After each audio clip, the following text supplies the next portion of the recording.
The wind bit hard that afternoon in Chicago's West Side, cutting through the thin fabric of Lily Martinez's hoodie like it had a personal grudge. At 16, she was all sharp edges and quiet eyes, the kind of girl who'd learned to keep her head down in a city that didn't care.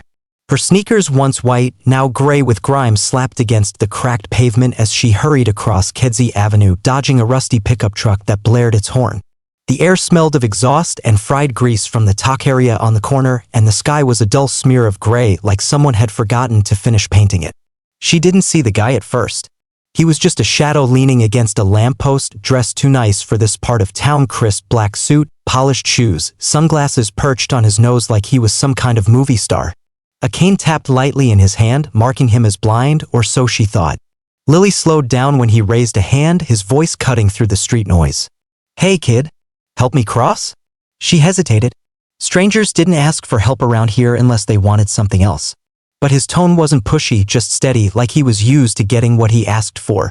Lily shrugged and grabbed his sleeve, guiding him past the chipped crosswalk lines. His cane clicked against the asphalt, steady and sure, and she figured he'd done this a million times. Halfway across, something fluttered to the ground, a crisp $100 bill, slipping from his pocket like it was nothing. Lily froze. Her stomach growled, loud enough that she hoped he couldn't hear it over the traffic. $100. That was groceries for a week, maybe 2 if she stretched it. Rent was due in 3 days, and Jesse, her brother, was still scrambling for shifts at the diner. She bent down, fingers brushing the bill, the paper cool and smooth against her skin. Then she looked up at him. Sunglasses hid his eyes, but his jaw was tight, like he was waiting. "It's yours," she said, standing and pressing it back into his palm. "You dropped it." He didn't move for a second, just stood there, the cane still in his grip. Then he tilted his head, voice sharp enough to cut glass. "Why'd you give it back?" "I wouldn't have known." Lily swallowed, her throat dry. "'Cause it ain't mine." The man, Ethan Caldwell, though she didn't know his name yet, let out a low breath, almost a laugh. He was 38, built his fortune from nothing, and he'd seen plenty of kids like her. Skinny, faded clothes, shoes worn down to the soles. Kids who'd snatch $1 off the ground and run. But this one, she'd handed it back like it burned her. He slipped the bill into his pocket, nodded once, and tapped his cane toward the other side of the street. "Thanks, kid," he said, and then he was gone, disappearing into the crowd of commuters and corner hustlers like he'd never been there. Lily stood there a minute longer, hands shoved deep in her pockets, the cold seeping into her bones. She didn't know why, but it felt like she'd just dodged something, maybe a bullet, maybe a trap. Shaking it off, she turned back toward the alley behind the taqueria where Jesse was waiting. The day was fading fast, streetlights flickering on one by one, casting long shadows over the graffiti-stained walls. Jesse Martinez was hunched against a dumpster when she found him, all sharp cheekbones and tired eyes at 24. His jacket, old denim, patched at the elbows, hung loose on his frame, and he was rubbing his temples like he could massage away the last 12 hours of dishwashing.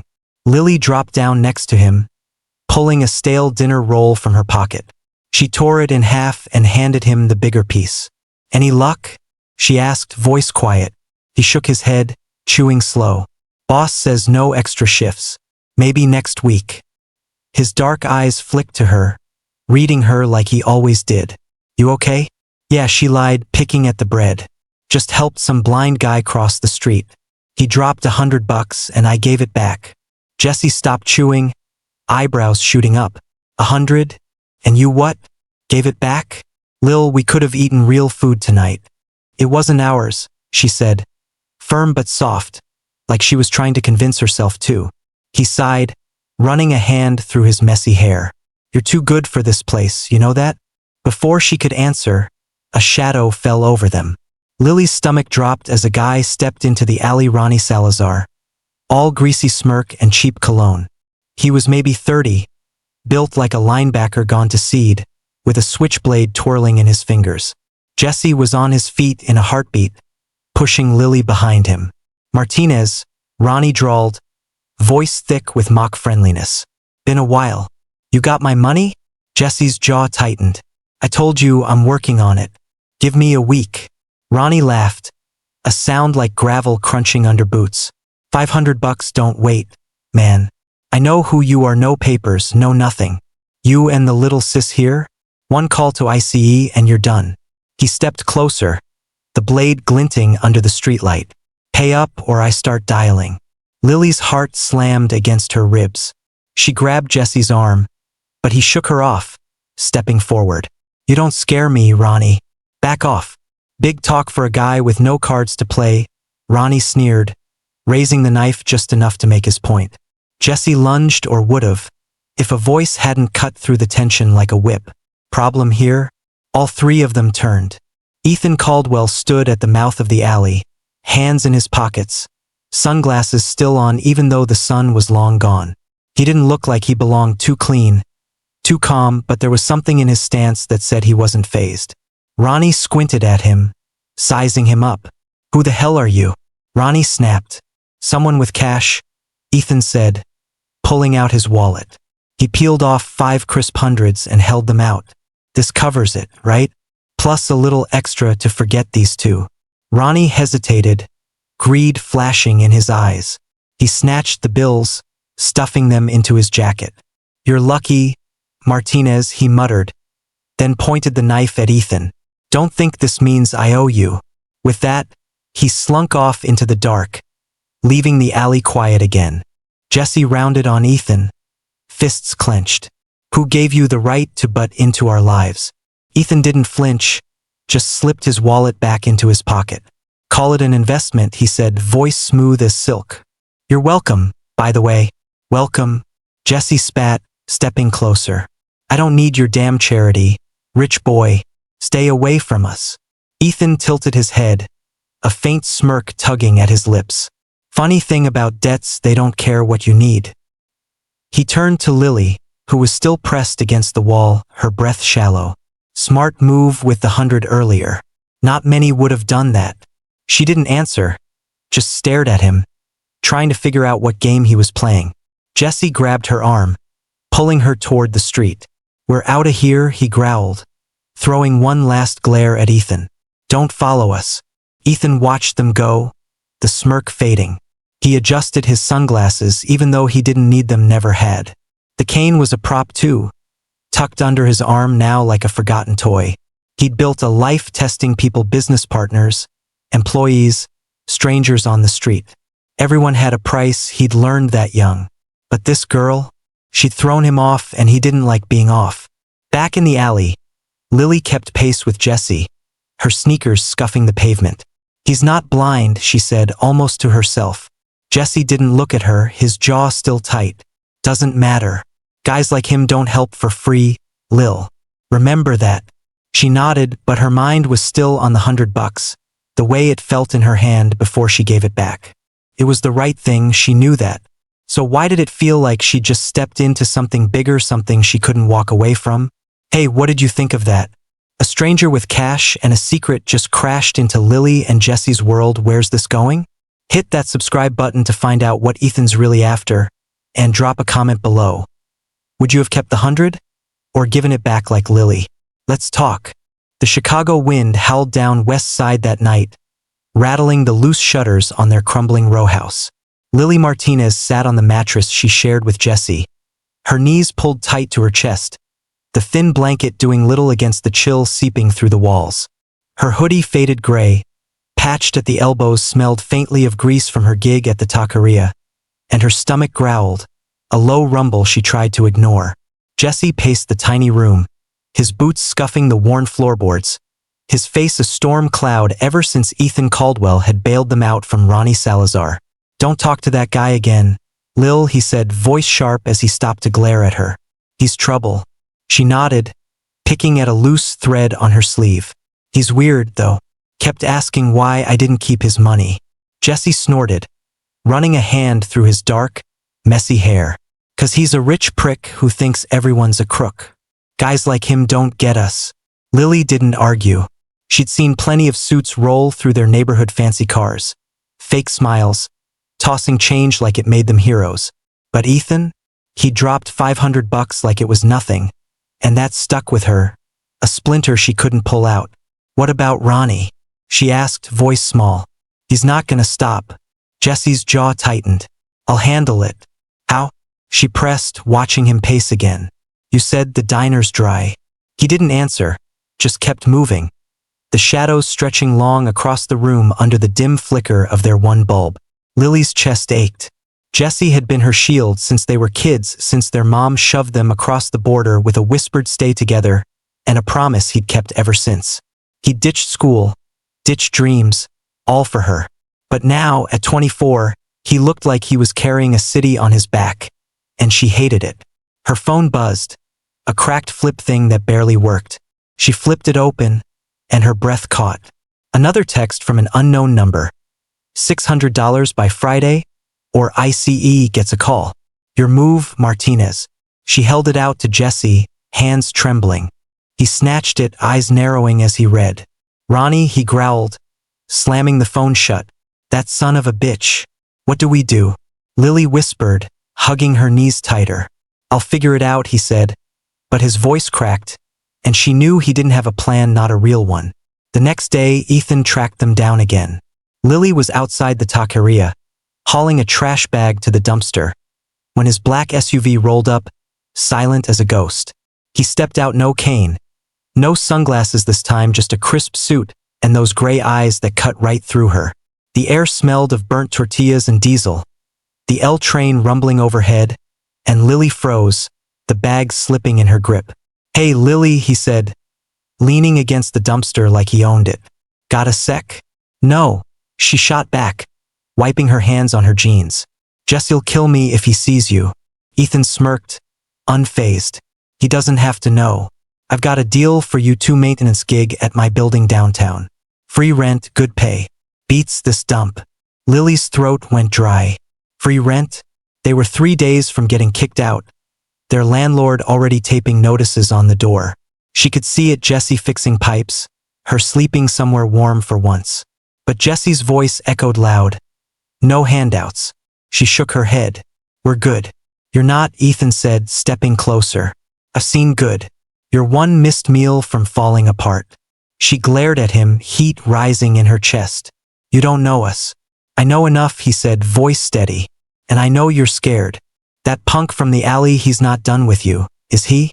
Lily's hand twitched toward her pocket, where the phone sat heavy.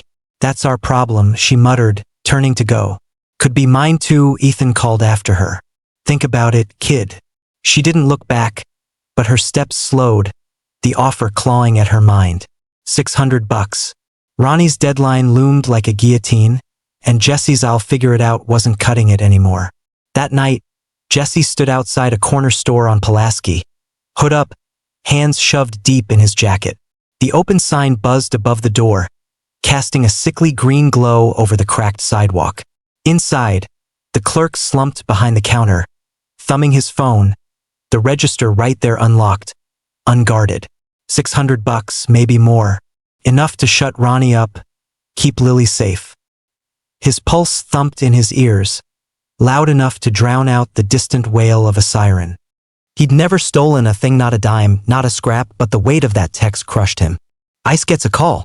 He saw Lily's face, pale and hungry, saw them hauled off in cuffs, shipped back to a place they'd barely escaped. His mom's voice whispered in his head, keep her safe.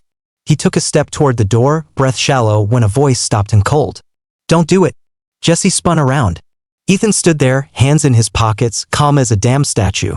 The hell are you doing here? Jesse hissed, voice low.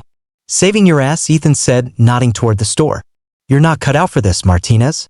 You'll get caught. Jesse's fists balled up. Stay out of my life, man. You don't get it. I get it plenty, Ethan said, stepping into the light. You're drowning and you think this'll fix it. It won't. Take my job instead, move in, work for me. No one's finding you downtown. Jesse laughed, a jagged sound. You think I'm that stupid?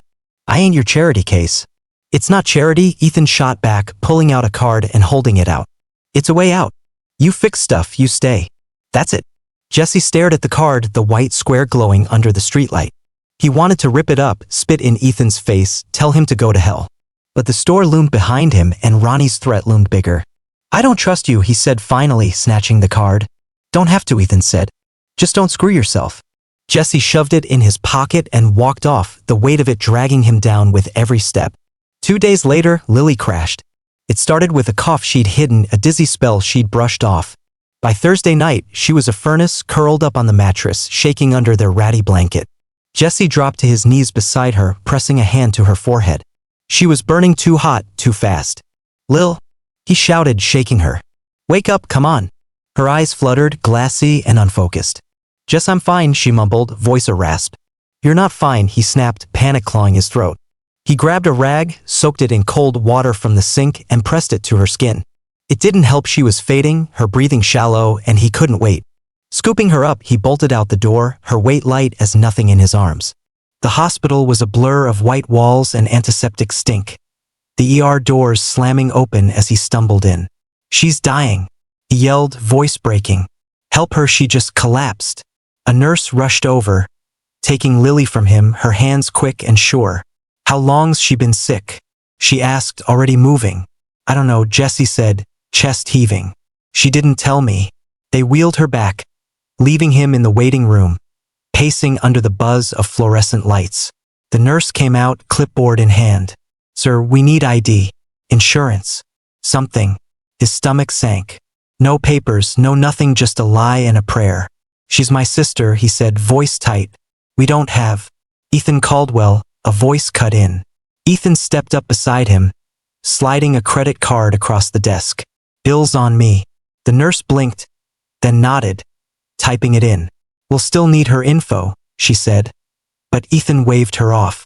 "Go with her," he told Jesse, voice low. "I've got this." Jesse glared at him, every nerve screaming to fight.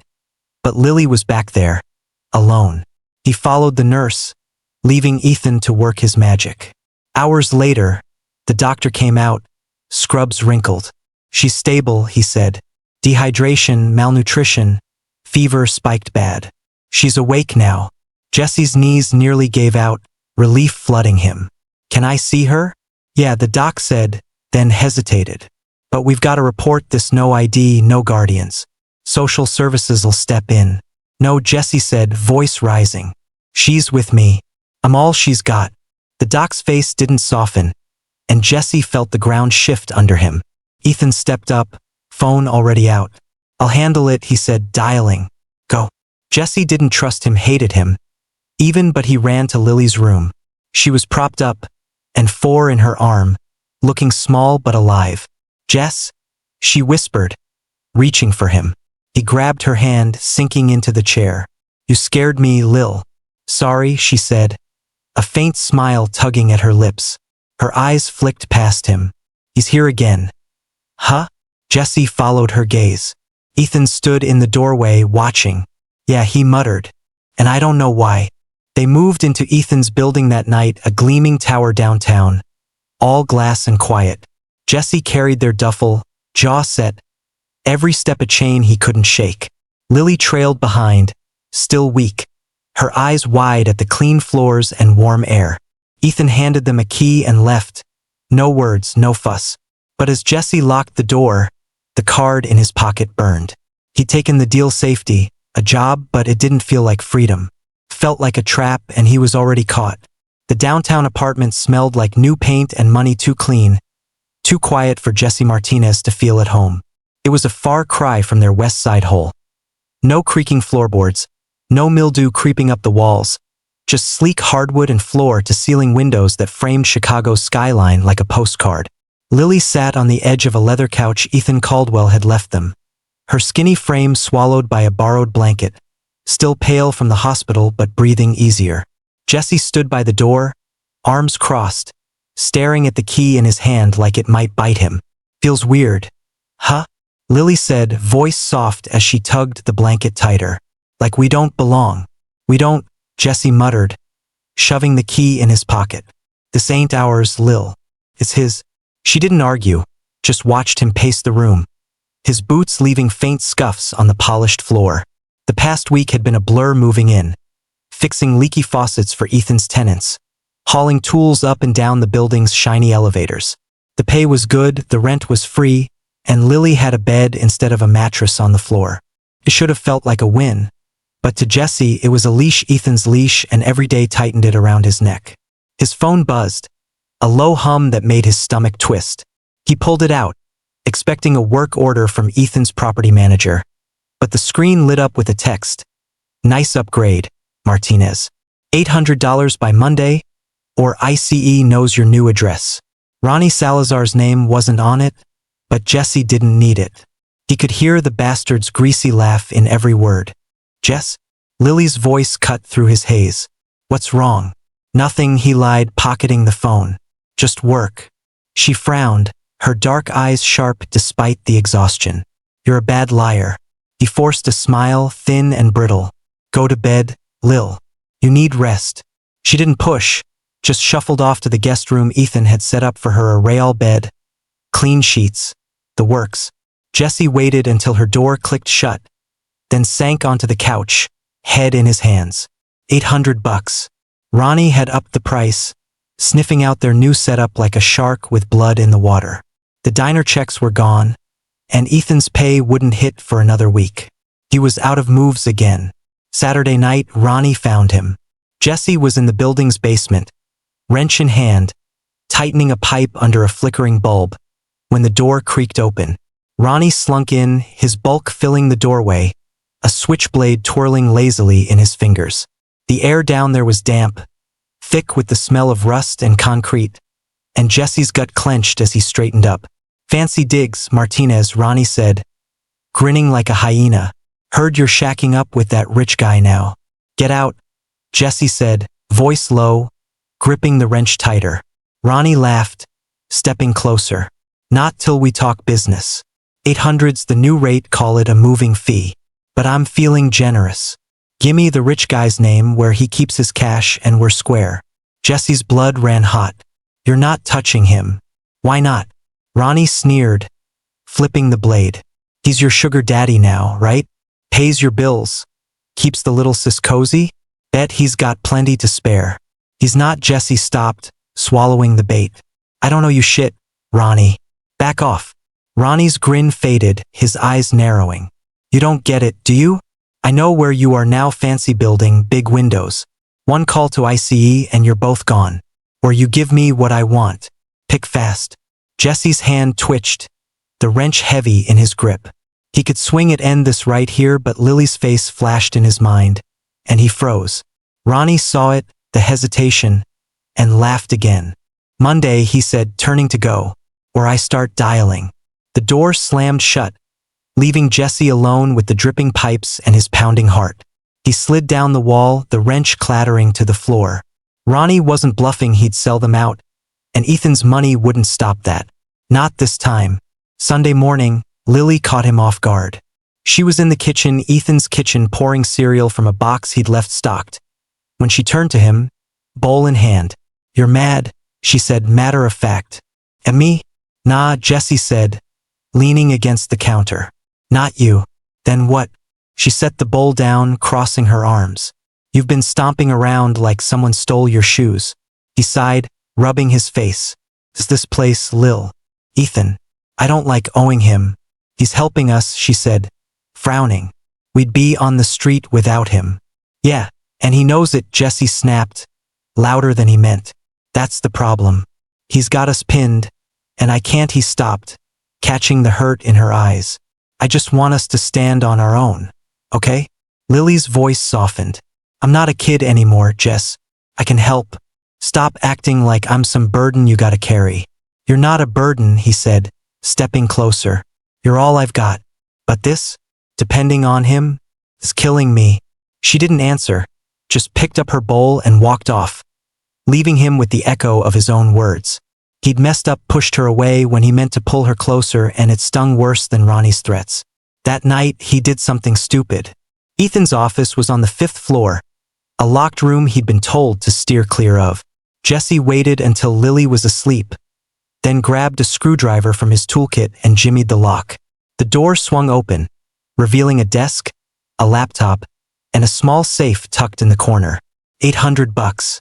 It'd be in there. Ethan was the type to keep cash on hand. Jesse's hands shook as he knelt by the safe, the screwdriver hovering over the lock. He didn't hear the footsteps until it was too late. Bad move, Ethan said, voice calm but edged with steel. Jesse jolted, dropping the tool. Ethan stood in the doorway, arms crossed, his gray eyes cold under the dim light. What the hell are you doing?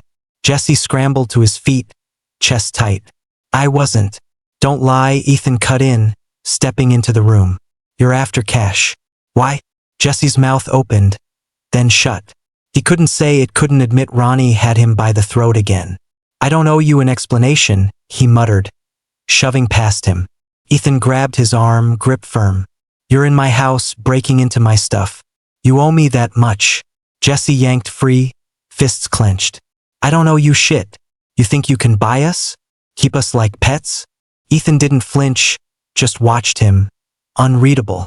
I'm not buying you, he said. I'm giving you a shot. Same one I got. Yeah. Jesse spat. Who saved your ass? Huh? Some other rich guy with a hero complex. Ethan's jaw tightened, and for a second, something flickered in his eyes, something raw. A janitor, he said, voice low. Guy named Hector. Found me digging through his trash. Gave me a job cleaning toilets. I was 16, no papers, nothing. He didn't have to, but he did. Jesse blinked, caught off guard. So what? You think that makes us the same? No, Ethan said. But it means I know what's at stake. You're not stealing from me, not tonight. Jesse stared at him, the fight draining out. He wanted to hate, Ethan needed to, but the words hit too close. Ronnie's back, he admitted, voice hoarse. Wants 800 or he's calling ICE. Ethan nodded like he'd expected it. I'll handle him. No, Jesse said, stepping back. This is my mess. Not anymore, Ethan said, pulling out his phone. Go check on your sister. We'll talk tomorrow. Jesse didn't move for a second, torn between pride and relief. Then he walked out, the safe untouched, the weight of Ethan's help heavier than ever. He didn't see Ethan dial a number, didn't hear the low, clipped voice on the line. Salazar's pushing again. Take care of it. Back in the apartment, Lily was asleep, curled under the blanket, her breathing steady. Jesse sank onto the couch, staring at the ceiling. He dodged the safe, dodged Ronnie for now, but it didn't feel like a win. Felt like a cage and the bars were closing in. Man, things just got real. Jesse's cornered. Lily's pushing back, and Ethan's pulling strings. How's this gonna blow up? Hit that subscribe button to catch the next drop, and leave a comment. Would you break into that safe, or trust Ethan? Let's hear it. The downtown apartment felt too big that Sunday morning, the quiet pressing in like a weight. Lily Martinez stood by the kitchen counter, sipping stale coffee from a mug Ethan had left behind, his eyes red from a night of no sleep. Lily was still in her room, the door shut tight after their fight yesterday, and the silence between them gnawed at him worse than Ronnie Salazar's threats. $800. The number echoed in his head, a ticking bomb he couldn't defuse. Ethan had said he'd handle it, but Jesse didn't trust him, period. The city hummed outside, a low drone of traffic and wind rattling the glass. The apartment's sleek walls and polished floors still felt foreign, like he was squatting in someone else's life. He'd fixed a tenant's sink that morning, third floor, leaky faucet, but his hands had shook the whole time. Ronnie's text burning a hole in his pocket. Monday, Martinez. Don't test me. Ethan's building might have hidden them from West Side, but it couldn't hide them from ICE, not if Ronnie made that call. A knock on the door jolted him out of it. He set the mug down, expecting Ethan or some tenant with a busted pipe. But when he opened it, a woman stood there, mid-30s, sharp brown eyes, a clipboard under her arm. She wore a faded blazer and a look that said she'd seen too much. Lily Martinez? She asked, voice clipped. Who's asking? He said, crossing his arms. Marla Evans, she said, flashing an ID, City of Chicago Social Services. I need to talk about your sister. His stomach dropped. She's fine. What's this about? Marla didn't blink. Got a report from the hospital. No ID, no records, a kid in bad shape. I'm here to check on her. She's with me, Jesse said, voice rising. I take care of her. Sure, Marla said, scribbling something on her clipboard. But I need to see her. Now. Jesse hesitated, every instinct screaming to slam the door, but that'd only make it worse. Wait here, he muttered, stepping back to knock on Lily's door. Lil, come out. Someone's here. She shuffled out, still in her hoodie, hair messy from sleep. Her eyes widened at Marla. What's going on? Just to check in, Marla said, softening her tone a little. You okay, hon? Yeah, Lily said, glancing at Jesse. I'm fine now. Marla nodded, but her pen kept moving. Good. But we've got questions, legal stuff. No guardians, no papers. You know how this works. Jesse's fists clenched. She's not going anywhere. I'm her family. Doesn't mean you're clear, Marla said, eyeing him. I'll be back with paperwork. Stay put. She left, the door clicking shut behind her, and Jesse slammed his hand against the wall. Damn it, he hissed. They're sniffing around now. Lily hugged herself, voice small. Because of me? No, he said, turning to her. Because of me. I should have had a plan. Before she could answer, Ethan walked in, no knock, no warning, just strode through the door like he owned the place, which he did. His suit was crisp, but his jaw was tight, like he'd been up all night too. Problem? He asked, glancing between them. Yeah, Jesse snapped. Social services just showed up. Hospital ratted us out. Ethan didn't flinch. Expected that. I'll fix it. Fix it? Jesse laughed, bitter and sharp. You can't fix everything, man. They're coming for her. They won't, Ethan said, pulling out his phone. I've got people. Jesse stepped closer, voice low. Who the hell are you? Huh? Why do you keep doing this? Ethan met his glare, steady as stone. Told you I've been where you are. I'm not letting it happen again. Bullshit, Jesse said. You don't even know us. I know enough, Ethan shot back, then turned to Lily. You trust me? She hesitated, then nodded, slow. Kinda. Good enough, Ethan said, already dialing. Jesse watched him, chest tight. He hated this, hated leaning on Ethan, but Marla's clipboard loomed larger than Ronnie's knife. He didn't stop him. Monday came fast, and Ronnie didn't wait. Jesse was in the basement again, patching a busted water heater, when his phone buzzed. Time's up. 10 minutes later, he heard boots on the stairs. Ronnie, swaggering in with that same greasy grin, blade in hand. Nice try, Martinez, Ronnie said, twirling the knife. Thought you could hide behind your rich boy? I found you anyway. Jesse dropped his wrench, standing tall. Leave, Ronnie. Now. Nah, Ronnie said, stepping closer. You didn't pay, so I called in a tip. ICE's on their way. Unless you give me something better. Jesse's blood ran cold. You're bluffing. Am I? Ronnie laughed, pulling out his phone. One more call and they're here. Or you tell me where Caldwell keeps his stash. Clock's ticking. Jesse lunged, couldn't stop himself this time, grabbing Ronnie's collar and slamming him against the wall. The knife clattered to the floor, but Ronnie just grinned wider. Too late, man. They're coming. Footsteps echoed above, heavy, fast, and Jesse let go, heart pounding. He bolted upstairs, Ronnie's laugh chasing him, and found Lily in the apartment, packing their duffel with shaking hands. Jess, what's happening? She asked, voice trembling. Ronnie snitched, he said, grabbing her arm. We gotta go. Before they could move, the door burst open. Not icy. Not yet. But Ethan, storming in with a fury Jesse hadn't seen. Where's Salazar? He demanded. Basement, Jesse said, breathless. He called them. Ethan didn't hesitate, ran down, and Jesse followed, Lily trailing behind. In the basement, Ronnie was still there, smirking, but Ethan didn't waste words. He grabbed Ronnie by the shirt and slammed him into the pipes, hard enough to rattle the metal. You don't mess with my people, Ethan growled, voice low and lethal. Call it off. Ronnie coughed, still grinning. Too late, Caldwell. They're here. Sirens wailed outside, red and blue lights flashing through the windows. Jesse's heart stopped. I see, right on time. Ethan let Ronnie go, turning to him. Take her and run.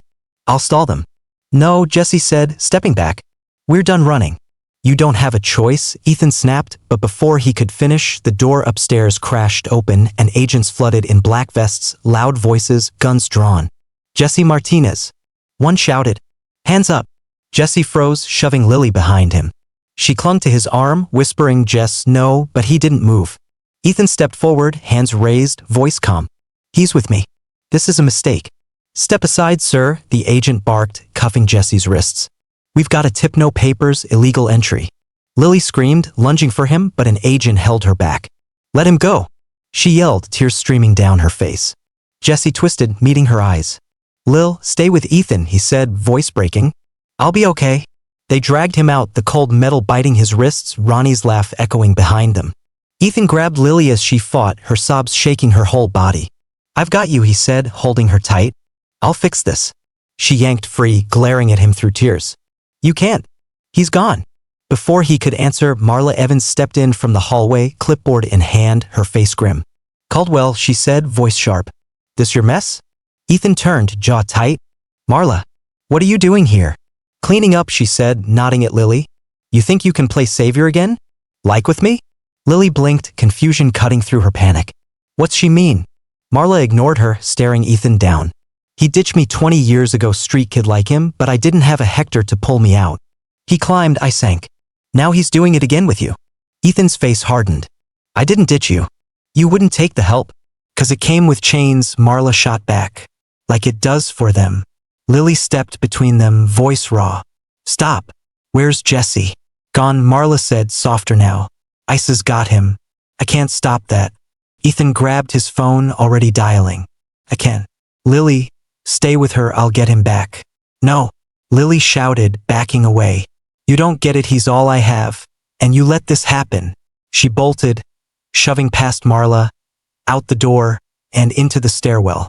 Ethan cursed, starting after her, but Marla grabbed his arm. Let her go, she said. You've done enough.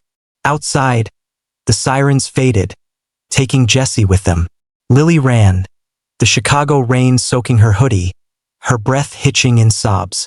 She didn't know where to go, just away, anywhere but that building. In her pocket, her fingers brushed something, a crumpled note Jesse had slipped her in the chaos.